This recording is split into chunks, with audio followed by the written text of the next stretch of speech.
जातीय व्यवस्था एक ऐसी प्रणाली है जिसमें व्यक्ति की स्थिति, कर्तव्य और अधिकारों का भेद किसी विशेष समूह में किसी व्यक्ति के जन्म के आधार पर किया जाता है।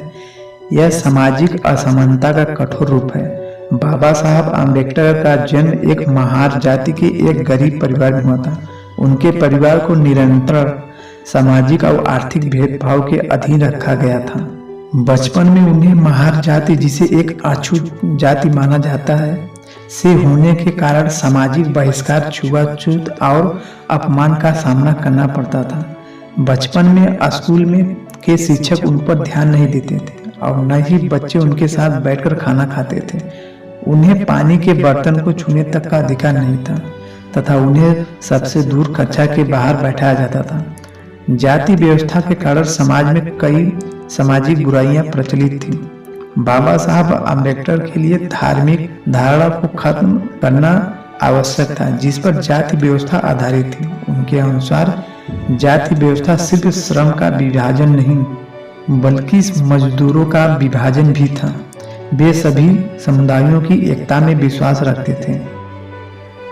ग्रेन इन में बार कोर्स करने के बाद उन्होंने अपना कानूनी व्यवसाय शुरू किया।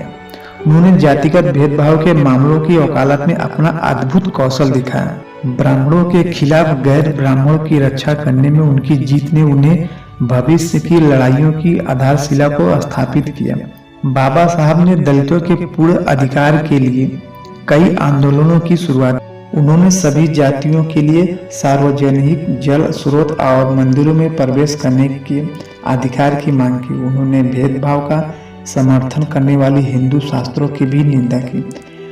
भीमराव अंबेडकर को जिस जाति भेदभाव के कारण पूरे जीवन पीड़ा और अपमान का सामना करना पड़ा, उन्होंने उसी के खिलाफ लड़ने का फैसला किया।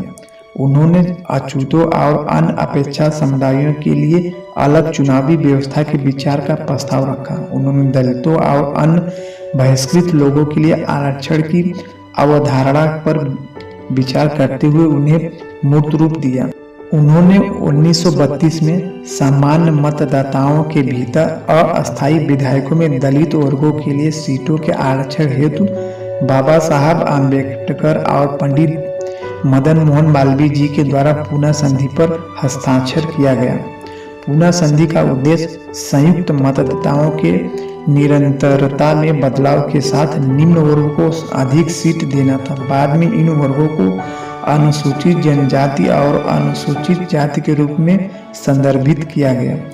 लोगों तक पहुंचने और उन्हें सामाजिक बुराइयों के नकारात्मक प्रभाव को समझाने के लिए अंबेडकर जी ने मूक नायक नामक एक अखबार शुभारंभ किया।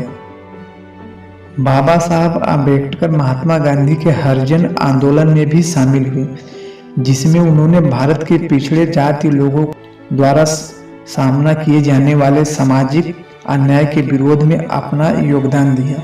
बाबा साहब आम्बेडकर और महात्मा गांधी उन प्रमुख व्यक्तियों में से एक थे जिन्होंने भारत से अछूत को समाप्त करने में बहुत बड़ा योगदान दिया।